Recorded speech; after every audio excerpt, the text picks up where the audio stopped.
Hello, welcome to Pike Creek Farm. My name is Renee, and if this is your first time here, thank you so much. I'm really happy to have you here. I do videos on canning and baking and vintage recipes and life here at Pike Creek Farm.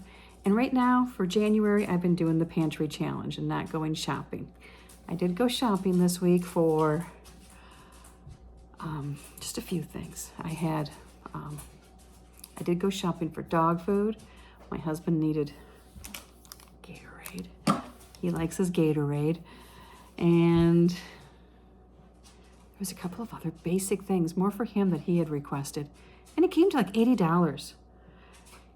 And I just thought, man, I went shopping for like $200 and stocked up great, at the Amish store, so Mennonite store, I should say.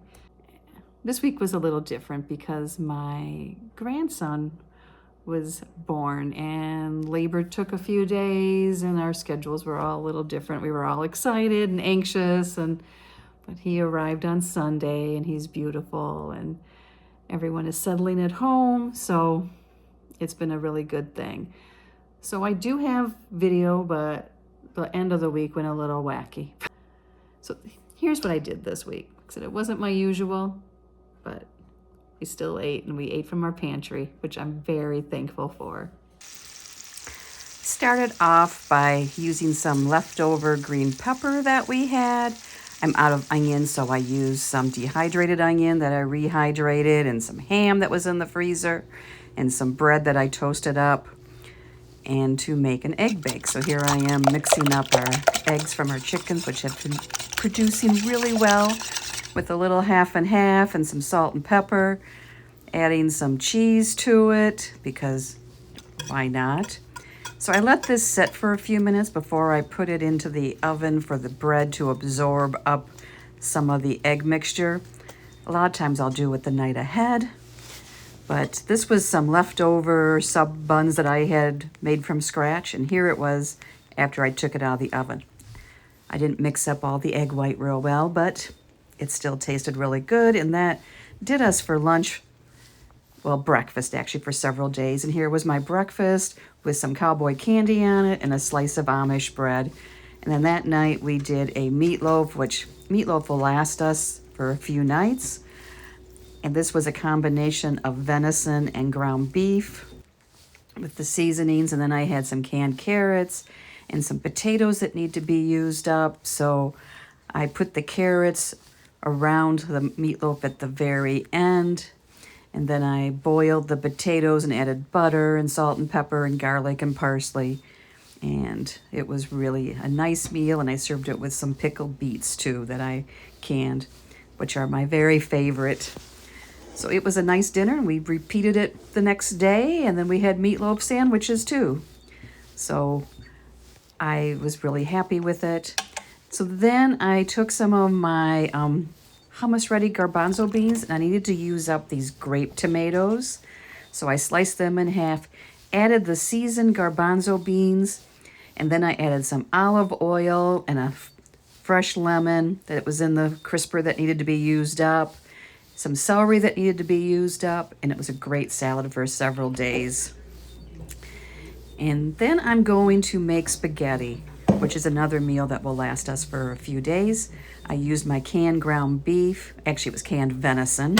So I put a little bit of oil in the pan first to try and brown it up some and to add some fat because it was very lean venison.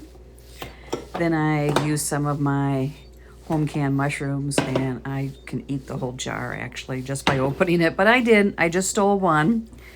And I have a jar of bundt sauce. I try to stock up on that just to have for when I run out of home canned. And then I have a jar of venison meatballs in seasoned tomato sauce. So this will make a really quick dinner, and I will, have it for a few days. Jim loves leftover spaghetti, so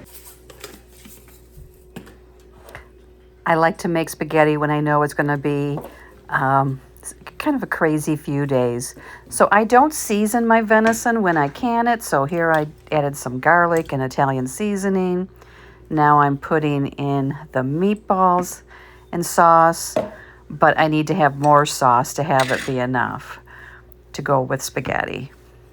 The canned meatballs work really good for like meatball subs. They're really handy and versatile to have.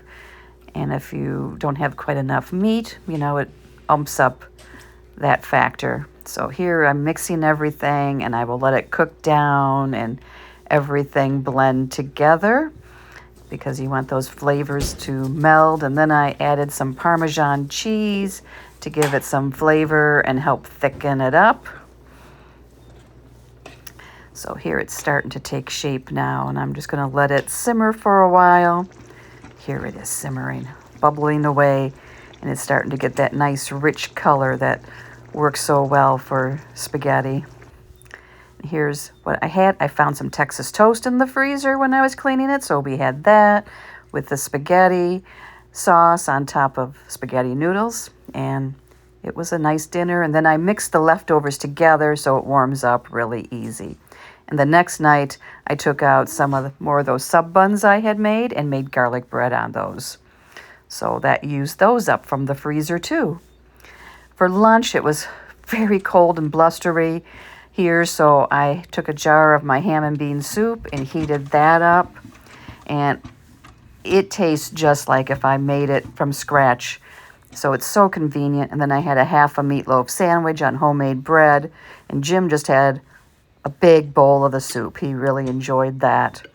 And if you can see, the beans keep their shape. It's nice and thick. Then I took out some of the Italian chicken breasts that I had bought at the Mennonite store, and they're really nice. And I had stovetop stuffing, and I found some sweet corn, cream-style corn in the pantry. So we had that with pickled beets again. So that was a quick dinner after work. I needed to stock up on bread again, so here's my bread for the week. I shared one with my son and his family. Well, there was the week, and I'm already filming for this week, and I do have my my menu plan going. I didn't at first. I don't know, it threw me in a mental tizzy having the grandbaby born, but I did. I'm working on my menu now for the rest of this week and next week. I don't know if I'll be able to continue it in February. I need some fresh veggies. And okay, my recipe and shopping binder, notebook. It's called a notebook. I've been doing good with that. And then what I've really been happy about is my bill notebook. I've been writing everything down. I have my bills that need to be paid, but I'm keeping track of what I'm spending better. Went a little off with the baby because I had to buy some last minute things, but that's okay. I feel like I'm doing well tracking revenue and income and keeping on top of everything. And I think it's going to be nice to look back at every month and kind of see progress I'm making and trying to figure out like where money escaped. So it's been a great week, and I really appreciate everyone watching, and I hope you get some good ideas. I love watching what everyone else gets from their pantry, and I think what's really good is I'm seeing gaps that I need to fill in. So thank you so much for stopping in today. I appreciate each and every one of you, and see you next time at Pike Creek Farm.